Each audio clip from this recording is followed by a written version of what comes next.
पूरे financial market के लिए 2 अप्रैल इंपॉर्टेंट डेट थी। क्यों? क्योंकि यूएस के president Donald Trump reciprocal tariffs introduce करने वाले थे, जो उन्होंने इंट्रोड्यूस भी किए, ऑलमोस्ट हर कंट्री के अगेंस्ट में उन्होंने लगाए। एंड काफ़ी कंट्रीज यहाँ पर हैप्पी भी नहीं है। इनफैक्ट वो बोल रहे हैं कि भाई बुली कर रहा है यहाँ पर हमको यूएस। इससे एक फाइनेंशियल टेंशन जो है कहीं ना कहीं बन रही है, टैरिफ वॉर की बातें यहाँ पर हो रही है। इसी कारण से हमको मार्केट भी टैंक होते हुए देखने को मिले, जहाँ पर स्टॉक मार्केट अलग अलग कंट्री के वो तो डाउन हुए, साथ में बिटकॉइन की प्राइस भी $82,000 तक यहाँ पर डंप करके आ गई। लेकिन 2 अप्रैल इंपॉर्टेंट डेट जिसके बारे में हम बात कर रहे थे वो तो यहाँ पर निकल चुकी है। What next for bitcoin? And as we have been talking about, bitcoin की प्राइस थोड़ा साइडवेज नीचे मूव करेगी 2 अप्रैल को, लेकिन eventually we are going to $130,000 to $150,000। Is it gonna happen और नॉट? उसके लिए मैं आपको शो करना चाहूँगा यहाँ पर बेसिकली हमारा this is the prediction that we are looking eight.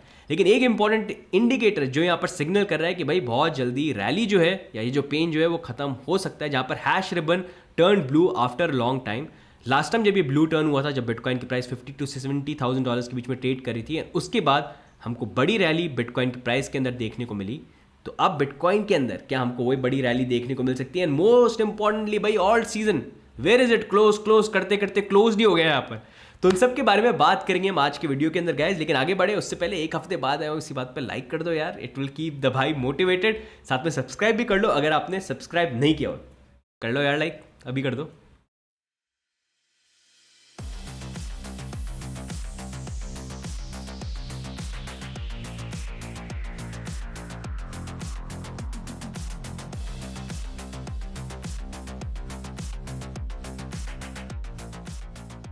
Okay guys, तो सबसे पहले हम थोड़ा बिटकॉइन अपडेट और फिर ये टैरिफ वॉर में हुआ क्या है इसके बारे में हम बात करेंगे, और फिर जो मैं इंडिकेटर की बात कर रहा हूँ। तो सबसे पहले अगर हम बिटकॉइन के बारे में बात करेंगे तो प्रीवियसली हमने वीडियो के अंदर टैरिफ वॉर और सारी ग्लोबल सिचुएशन के बारे में तो बात करी, एंड मोर इंपॉर्टेंटली हम ये वेट कर रहे थे कि भाई वार्निंग है 2 अप्रैल की, यहाँ पर आप ध्यान रखना क्योंकि मार्केट टैंक यहाँ पर कर सकते हैं। उस अकॉर्डिंग प्रॉब्ली हम स्पेकुलेट ये कर रहे थे कि थोड़ा सा रिलीफ में भी देखने को मिल जाए, जो इतनी ज़्यादा नहीं देखने को मिली। एट बेस्ट मे बी $95,000 तक हम चले जाएं और 2 अप्रैल तक गिर के हम नीचे यहाँ पर हैं। मैक्सिमम आई थिंक हम $88,000 तक गए, लेकिन वो टैंकिंग हमको देखने को मिली, जहाँ पर बिटकॉइन की प्राइस अगर आप देखेंगे करंटली उसी ऑलमोस्ट सेम लेवल जो है वहाँ पर हम आ गए $82,000 के लेवल पे, राइट।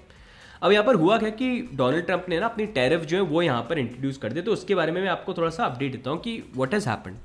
तो इन्होंने क्या करा, अब आप ये मान लीजिए जैसे डोनाल्ड ट्रंप जो है ना वो क्या कर रहे हैं, उनका विजन ये है कि वो यूएस को वापस लीडर बनाना चाहते हैं, कि वहीं पर सारी कंपनीज हो, वहीं पर कंपनीज के प्रोडक्ट बिल्ड हो और वही बाकी कंट्रीज में एक्सपोर्ट करें। जो बैक इन 2000 में ऐसा ही होता था। यूएस डोमिनेट करता था पूरे मतलब एक्सपोर्ट मार्केट को, ट्रेड मार्केट को। यूएस की कंपनी यूएस में बना के पूरी दुनिया में ट्रेड करती थी, अच्छा पैसा कमाती थी, लीडिंग कंट्री थी। लेकिन आज की डेट में सिचुएशन ऐसी हो गई कि यूएस एक्सपोर्टर से यहाँ पर अब कंज्यूमर बन चुका है, जहाँ पर वो बस इंपोर्ट ही करवाते हैं। सारी कंट्री के अगेंस्ट में उनका डेफिसिट है, मतलब बाकी कंट्री ज़्यादा सप्लाई करती हैं। जहाँ पर मेजर डोमिनेटिंग कंट्री यहाँ पर चाइना बन गई है, क्योंकि वहाँ चीज़ें वगैरह बनानी सस्ती यहाँ पर बन गई है।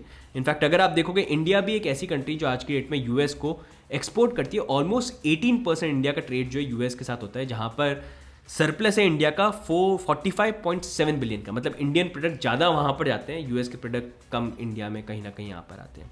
तो इसी कारण से डोनाल्ड ट्रंप का ये बेसिकली कॉन्सेप्ट था कि यूएस को वापस उस लाइन पे लेके आया जाए, जहाँ पर 2000 में जैसी सिचुएशन थी कि वो एक्सपोर्टर था, major exporter in the world, उसी चीज़ पे वापस यहाँ पर है। तो उन्होंने ये बोला कि मैं टैरिफ यहाँ पर लगाऊँ, क्योंकि देखो बिजनेस किसी कंपनी के प्रोडक्ट कब बिकेंगे, जब उसकी जो प्राइस है वो कॉम्पिटिटिव हो मार्केट के अंदर।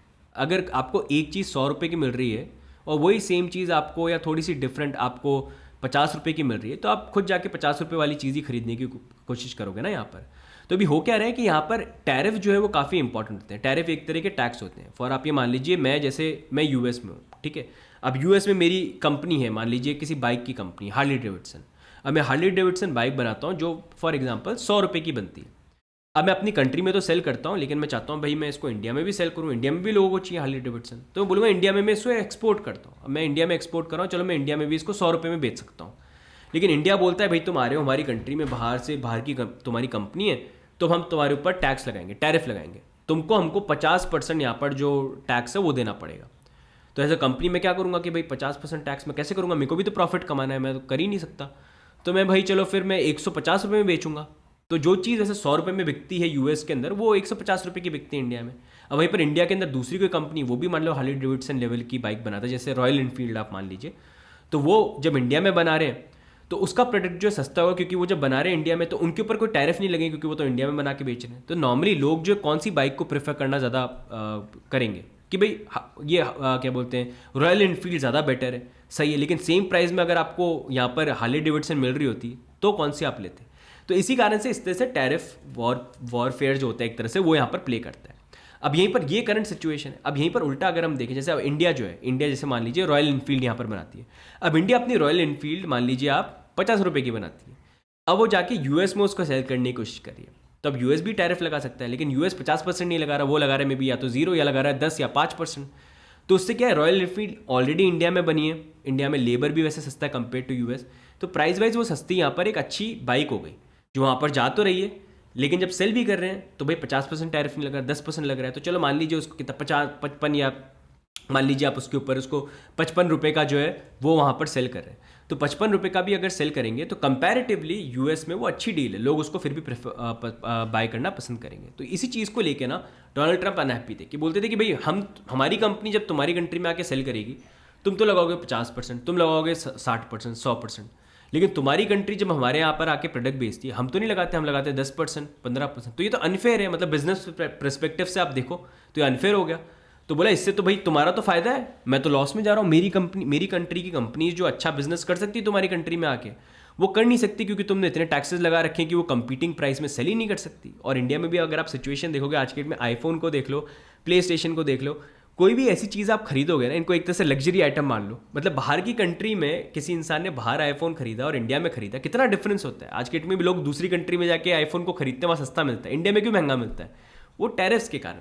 तो ऐसी ये सिचुएशन, राइट। तो इसी कारण से उन्होंने बोला कि अगर तुम ऐसा करोगे तो हम भी ऐसा करेंगे। तो इन्होंने यहाँ पर अनाउंस करे रेसिप्रोकल टैरिफ्स लगा दिए।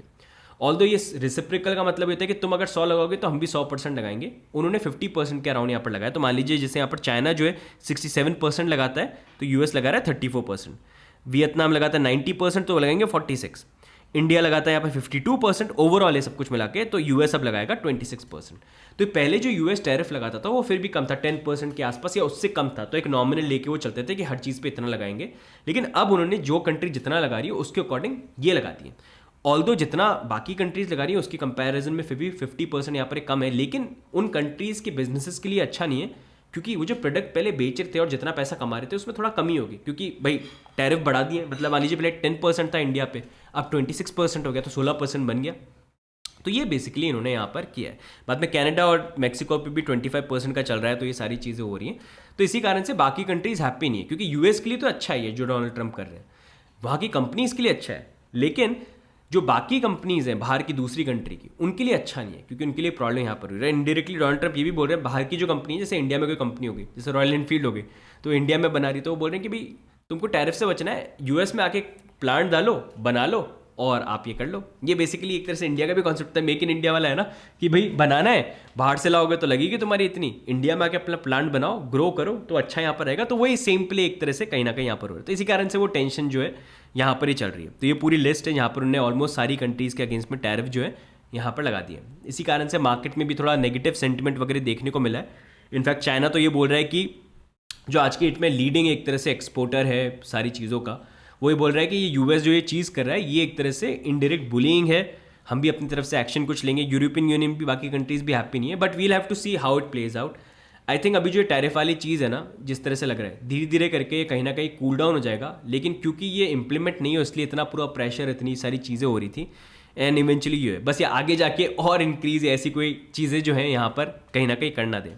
जैसे इंडिया पे भी देखोगे तो इंडिया के ऊपर भी टैरिफ यहाँ पर लगा दी, जहाँ पर इंडिया भी मेजर काफ़ी फार्मास्यूटिकल, इवन आई थिंक काफ़ी ऑटोमोबाइल पार्ट्स वगैरह भी इंडिया में बन के एक्सपोर्ट वगैरह होते हैं। तो ये काफ़ी सारी चीज़ें करते हैं, लेकिन इंडिया का स्टांस थोड़ा ये है कि ठीक है, मतलब we are still talking, we are planning कि और भी चीज़ें डील करेंगे यूएस के साथ, तो they are still closely watching. लेकिन इंडिया की तरफ से कोई नेगेटिव यहाँ पर जो है ऐसी कोई चीज़ यहाँ पर आई नहीं, तो दोस्ती अभी भी बनी हुई है यहाँ पर। तो इस तरह से this is what is happening. तो ये पूरा का पूरा अभी करंटली ये टैरिफ वॉर की सिचुएशन यहाँ पर हो गई। तो आई होप आपको मोटा मोटा एक आइडिया मिल गया हो कि यहाँ पर हुआ क्या है। अब बस देखना ये है कि बाकी कंट्रीज़ आने वाले दिनों में क्या चीज़ें करती हैं। लेकिन अगर मैं लॉजिकली इस चीज़ को सोचूं, जो यूएस चीज़ कर भी रहा है ना, ये बाकी कंट्रीज़ आज की डेट में इतना बिजनेस करती हैं यूएस के साथ कि उनके लिए पॉसिबल है नहीं रिटेलिएट करना। मतलब अगर वो और टैरिफ लगाएंगे और यूएस ने और टैरिफ लगा दिया ना, तो वो और टेंशंस को क्रिएट करेगा और वो सही नहीं है, in the end it will and up bad. बस उनको अब टेंशन ये हो रही है क्योंकि यूएस अब फोकस क्या कर रहा है, वो ये बोल रहा है जैसे एप्पल हो गई, बाकी जितनी आईफोन हो गई, ये सारी कंपनीज, टेस्ला भी देख लो आज की डेट में कंपनीज कर क्या रही हैं, ये हैं यूएस की कंपनी, सारी चीज़ें यूएस में, लेकिन इनके प्रोडक्ट्स बन कहाँ पर रहे हैं? चाइना में बन रहे हैं। क्यों? क्योंकि वहाँ पर सस्ते बनते हैं, लेबर सस्ता है। यूएस में क्यों नहीं बनाते? लेबर महंगा है यार, फिर यहाँ से भेजो बाकी कंट्री में और टैरिफ वैरिफ सारी चीज़ें। तो ये बोल रहे हैं कि भाई सारी जो कंपनीज है तुम वापस आ जाओ यूएस में प्लांट डालो, जो बाकी कंपनीज अनाउंस भी करें कि यूएस में आके बनाओ, और बनाओगे तो तुमको मैं बेनिफिट दूंगा। तुमको महंगा पड़ता है ना यूएस में बनाना, लेबर वेबर महंगा है यहाँ पर, तो तुमको टैक्स कट भी दूंगा कि टैक्स तुमको उतना पे नहीं करना पड़ेगा। तो पूरा वो ऐसे पुश करने की कोशिश कर रहे हैं। तो ही इज ट्राइंग की जो डोमिनेशन बाकी चाइना का या बाकी कंट्रीज का कहीं ना कहीं हो रहा है, वो मूव करके यूएस में आ जाए, क्योंकि आज के डेट में यूएस में बिजनेस करना इतना अच्छा नहीं है कंपेरेटिवली कंपेयर टू अगर वही बिजनेस जो आप कर रहे हो आप किसी दूसरी कंट्री में करोगे, you will make more money. तो this is what is happening. अब देखते हैं आगे किस तरह से अनफोल्ड ये होता है। अब यहीं पर अगर हम बात करें इसका ओवरऑल फाइनेंशियल मार्केट पे, तो इम्पैक्ट यहाँ पर आई है। लेकिन अब अगर हम बात करते हैं बिटकॉइन के बारे में, तो बिटकॉइन की प्राइस जैसे यहाँ पर थोड़ी सी टैंक कर गई $82,000, लेकिन I still feel we are still on the way. And ये अभी जो ग्लोबल सिचुएशन हुई है वो अच्छी है कि उससे थोड़ी सी बुलिशनेस जो है ना मार्केट के अंदर वो भी कम हुई है। एंड यूजुअली कोई भी बड़े मूवमेंट आने से पहले दिस हैपन्स, जो प्रीवियसली भी हमको देखने को मिला था कि जब बिटकॉइन की प्राइस $50,000 to $70,000 पे आ गए थे, हमने एक बड़ा मूवमेंट किया, फिर हम साइडवेज मूव करते रहे बहुत टाइम तक, लोगों का फेथ ब्रेक हुआ। मतलब बिटकॉइन आराम से पटकता है, धोता है, पीटता है, सारी चीज़ें करता है, फिर जब अधमरे लोग पड़ जाते हैं ना कि मैं तो जान ही रहा, मैं तो ये पड़ा हुआ हूँ, फिर उनको बोल के लेके जाता है मैं अब ऊपर मूव करूँ नीचे मूव करूँ, तेरे को इतना फर्क नहीं पड़ रहा, चल तू चल ही ले ऊपर यार, नेक्स्ट राइड पे चलते हैं, फिर नए लोगों को वहाँ पर परेशान करेंगे। तो ऐसी चीज़ होती है, तो वाला फेज़ है। तो उस फेज़ के अब एंडिंग फेज़ में कहीं ना कहीं हम यहाँ पर आ रहे हैं, जिसी के बारे में as I kept on saying कि बिटकॉइन की प्राइस अभी जो डंप भी करी है ना, वील मूव साइडवेज। प्रॉबिलिटी हो सकती है हम थोड़ा सा, जैसे when I look at it, तो ये प्रीवियस चार्ट है जो मैंने यहाँ पर बना रखा था, समथिंग लाइक दिस, कि इस तरह से हमारा मूवमेंट होगा। मे बी हम $76,000 टेस्ट करने आ जाए, जो एक हमारा 50 वीकली मूविंग एवरेज भी होता है, और उसके बाद फिर इवेंचुअली हमारा ब्रेकआउट जो है वो यहाँ पर हमको देखने को मिल सकता है। तो दैट इज समथिंग जो अब मैं थोड़ा सा आपको इस तरह से ये चार्ट शो किया मैंने, कि इस तरह का movement something like this that we can look at 75-76 का जो एरिया हो सकता है, कि वहाँ तक एक मैक्सिमम पेन हमको जो है वो देखने को मिल जाए और वो मूवमेंट यहाँ पर हो जाए। अब एक इंपॉर्टेंट चीज़ जो मैं आपसे यहाँ पर शेयर करना चाह रहा था, कि एक जो इंडिकेटर है ना जो मैं फॉलो यहाँ पर कर रहा था, एंड ये इंडिकेटर ऐसा है कि ये मैंने पास्ट में भी काफ़ी बार फॉलो किया। जैसे अगर आप सर्च करोगे ना इंपॉर्टेंट इंडिकेटर क्रिप्टो इंडिया, तो आपको दिख जाएगा। जब भी हमने इस इंडिकेटर के बारे में बात करी तो एक्चुअली में हमने देखा है, because initially we just thought कि काफ़ी इंडिकेटर ऐसे भी होते हैं कि मे बी शो हो, प्ले आउट नहीं करे, लेकिन पास्ट में जब भी हमने बात करी कहीं ना कहीं प्ले आउट करके, बस आज ही कलेश ना हो जाए कि इस बार बात करी प्ले आउट ही नहीं करे। लेकिन I wanted to put it in front of you ताकि आपको भी दिखे, पुराने लोगों को पता भी होगा। और ये हैश रिबन इंडिकेटर, तो हैश रिबन इंडिकेटर बेसिकली क्या होता है कि बिटकॉइन में हैश रेट होती है कि बिटकॉइन का नेटवर्क कितना पावरफुल है, कितने माइनर्स उसके साथ ज्वाइन है, जितने माइनर्स यहाँ पर ज्वाइन होंगे उतना स्ट्रॉन्ग ये नेटवर्क बनता है। तो बिटकॉइन का अगर आप हैश रेट देखोगे आज के डेट में भी नए ऑल टाइम हाई पे बन गया है।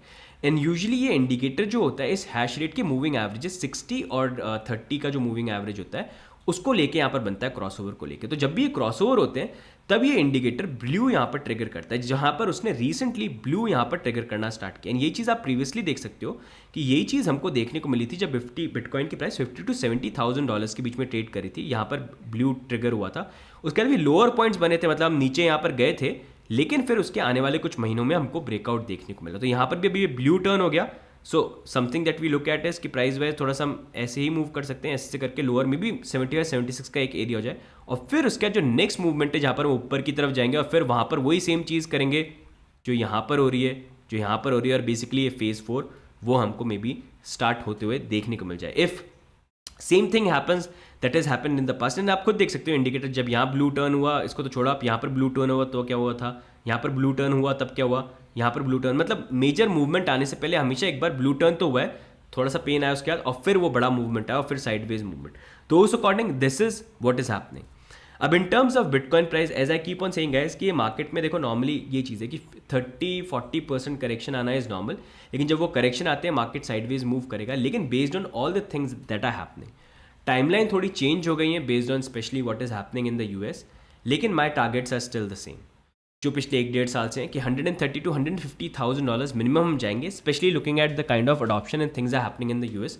अनफॉर्चुनेट ये है कि बस टाइमलाइन थोड़ी चेंज हो गई बिकॉज ऑफ अभी यूएस एंड ये जो ग्लोबल टेंशन यहाँ पर हो रही है, जो और कुछ वर्सन नहीं हो जाए सिचुएशन को लेके, लेकिन अभी जिस तरह से चल रही है अगर वैसी चलती रही, कुछ नेगेटिव चीज़ें नहीं हुई, तो I feel soon we can see that level, और वो ब्रेकआउट भी आएगा बस थोड़े पेन के साथ। अब वहीं पर अगर हम बात करते हैं प्राइस वाइज, तो अभी प्राइस इज लुकिंग ओके, मतलब I don't see much strength in shorter time frame की मैं बात कर रहा हूँ कि थोड़ा हम ऐसे ही थोड़ा मूव कर सकते हैं something like this, but lower level test की पॉसिबिलिटी यहाँ पर बन जाती है।